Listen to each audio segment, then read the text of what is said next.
أشهد أن لا إله إلا الله وحده لا شريك له وأشهد أن محمدا عبده ورسوله أما بعد فأعوذ بالله من الشيطان الرجيم بسم الله الرحمن الرحيم. Respected viewers, Assalamu alaikum wa rahmatullahi wa barakatuhu. My name is Asif Ali Parvez from London, UK, and this is my program number 6. As you know, the theme of my program is Holy Quran and science. The topic which I am going to discuss in this program is that why should we research about creation of universe. So first of all, I turn towards the Holy Quran. A'udhu billahi minash shaitanir rajim. Inna fi khalqis samawati wal ardi wa ikhtilafil layli wan nahari la ayatil li ulil albab.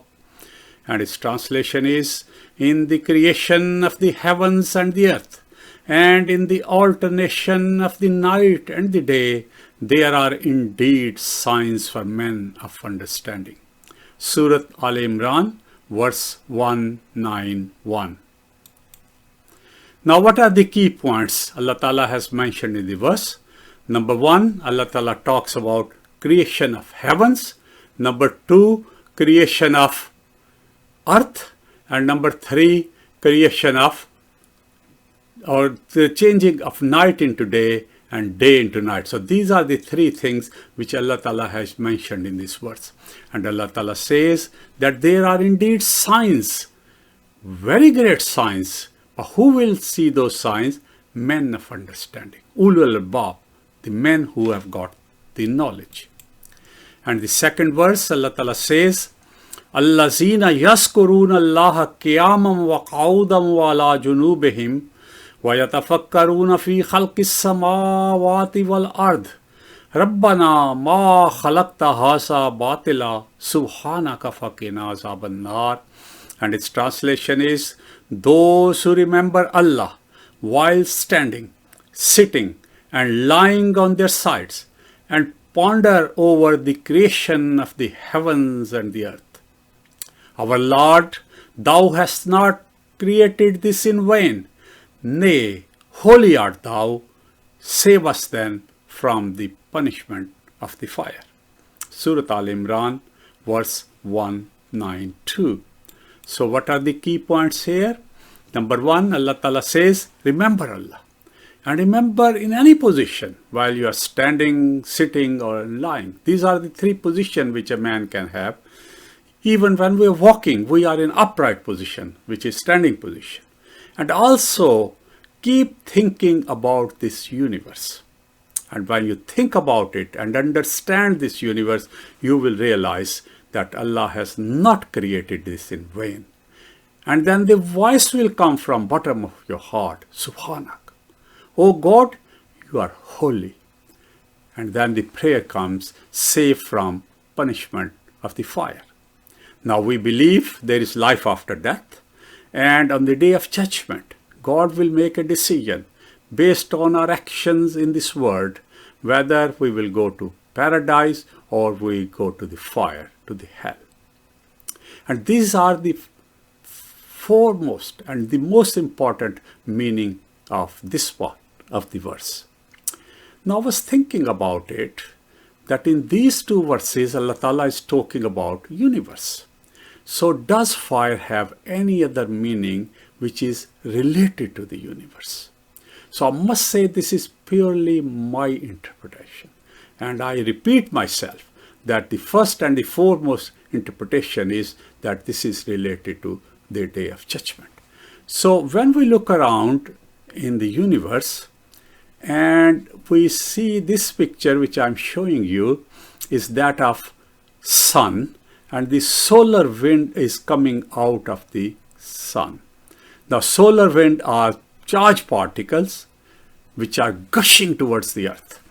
But our gracious God have put a magnetic field. You can see this magnetic field around this Earth, and the result is that these charged particles are deflected, so they don't come to the Earth. Had they come to the Earth, they might have killed us. How gracious. And this picture which I'm showing you is that of the sun. And as you could see, there are rays coming out, gushing out of the sun. Solar wind, which I've already said. Here, there are lots of different type of rays which come out of it, and I shall inshallah make a program to explain what are those rays. But here, as an example, I have just picked two rays. One is called X-rays.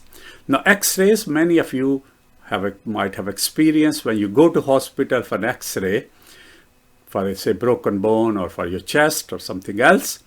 The radiographer, before he presses the button of the X-rays, he or she hides himself behind a protective screen. So these X-rays fall on the patient for a very short time and have no impact on the radiographer. And what about gamma rays? Now, gamma rays are the most powerful rays in this universe. You know, these rays have no comparison with the heat or which comes out of, say, the gas or the coal or the wood. Gamma rays are extremely deadly rays, and they are all over the universe. This picture I'm showing you is of our solar system. And as you know, there are 8 planets. And the space in between is filled with this is the simulation of our solar system. As you can see, sun is in the middle, and there are 8 planets revolving around it, and Earth is one of them. And as I said before, the space in between, which is of billions of miles, is all filled with fire of gamma rays.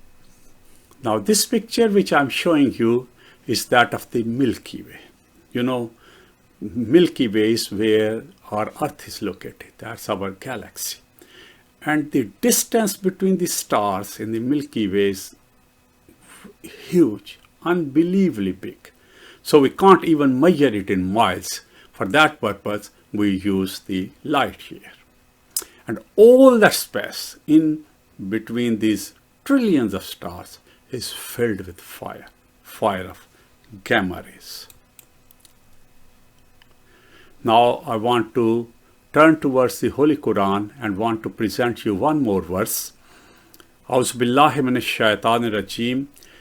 La khalqus samawati wal ardi akbaru min khalqin nas walakinna aksaran nas la ya'lamun. And its translation is, certainly the creation of heavens and the earth is greater than the mankind, but most men know not. Surah Qaf, verse 16.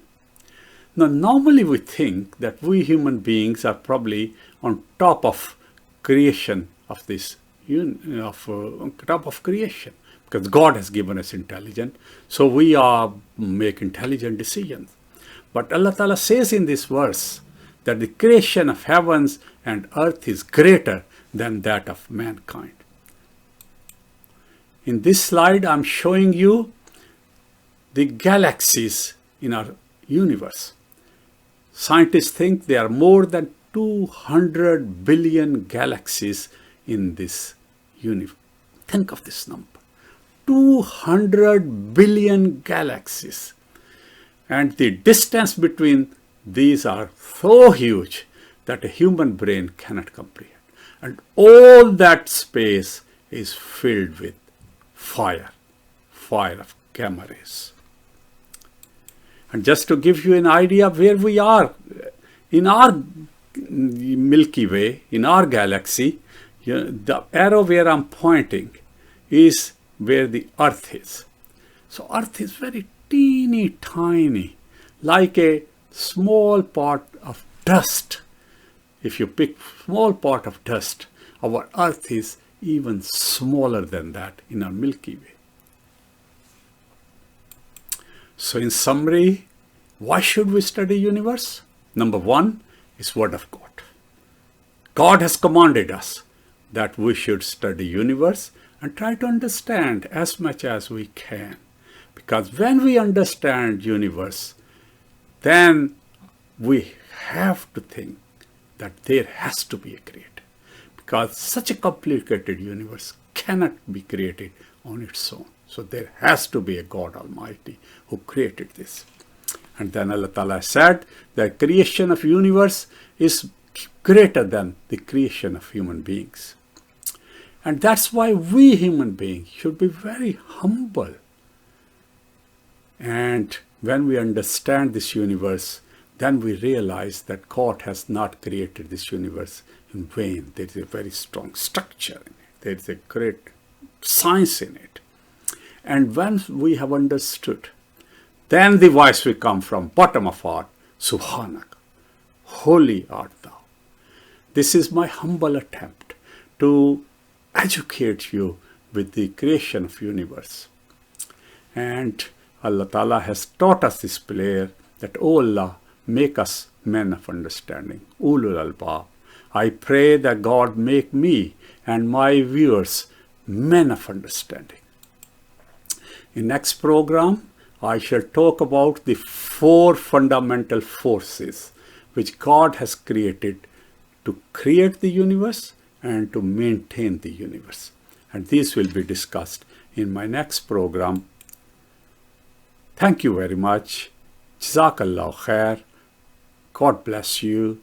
Akhiru da'wana anil hamdulillahi rabbil alameen.